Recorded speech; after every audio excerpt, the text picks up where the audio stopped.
าจะแม่นอกใจเจ้าของทีมนั้นไปว่าดีคอยนี้ก็ซื้อมาลองย้อนว่าบ่อยากเอาเกิดมาดนจนคนเอิ้นแม่ฟ้าอย่าเอิ้นเถิดนะบั่นทอนจิตใจให้เอิ้นคนดีเอิ้นพี่ก็ได้อย่าเรียกได้ไหมแม่นี่บ่อยากเอาชื่ออยากใช้นางสาวนอนบ่ทันมีผัวจะมาเอิ้นแม่ป่าเด้อ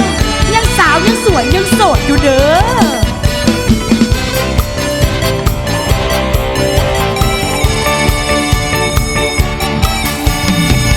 ใจเต้นตึกตักย้อนมักเอาสำน้อยยิ้มปล่อยลอยมาเป็นตาฮักคักแม่อยากเป็นคนหักสมัครเป็นคนดูแลก็ย้อนความแก่เลยเกรงใจลูกเต่าอยากย้อนวัยเป็นสาวมามักเอาสำน้อยกินเด็กและอมตะแม่นไผกะว่าแม่นไผกะว่าแต่กันได้มั่มสาวเท่าพวกเจ้าสิอายุยืนตีนกาจักมาแต่ใส่หรือตีนไดโนเสาร์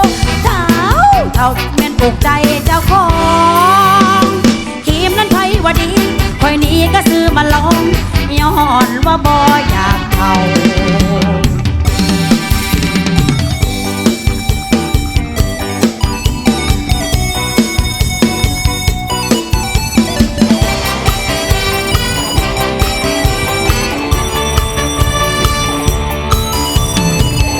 ที่เห็นกาจักมาแต่ใส่หรือตีนไดโนเสาร์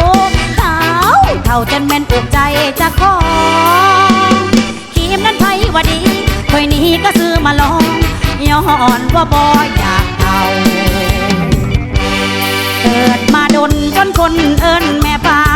อย่าเอิ้นเถิดนะมันบั่นทอนจิตใจให้เอิ้นคนดีโอ้เอิ้นพี่ก็ได้อย่าเรียกได้ไหมแม่นี่บ่อยากเอาชื่ออยากใช้นางสาวย้อนบ่ทันมีผัว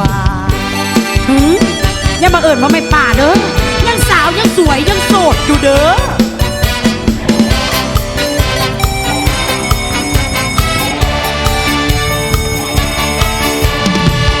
ใจเต้นตึกตักย้อนมักเบาสำน้อยยิ้มปล่อยลอยมาเป็นตาฮักคักแน่อยากเป็นคนหักสมาเป็นคนดูแลก็ย้อนความแก่เลยเกรงใจลูกเต่าอยากย้อนวัยเป็นสาวมามักเบาสำน้อยกินเด็กและอมตะเป็นไผกะว่าเป็นไผกะว่าแต่กันได้มั่มสาวเท่าพวกเจ้าสิอายุยืนตีนกาจักมาแต่ใส่หรือตีนไดโนเสาร์เท่าจะแม่นปลูกใจจักของทีมนั้นไผว่าดีคอยนี้ก็ซื้อมาลองย้อนว่าบ่อยากเอาตีนกาจักมาแต่ใส่หรือตีนไดโนเสาร์เท่าจะแม่นอกใจจักของทีมนั้นไผว่าดีคอยนี้ก็ซื้อมาลองย้อนว่า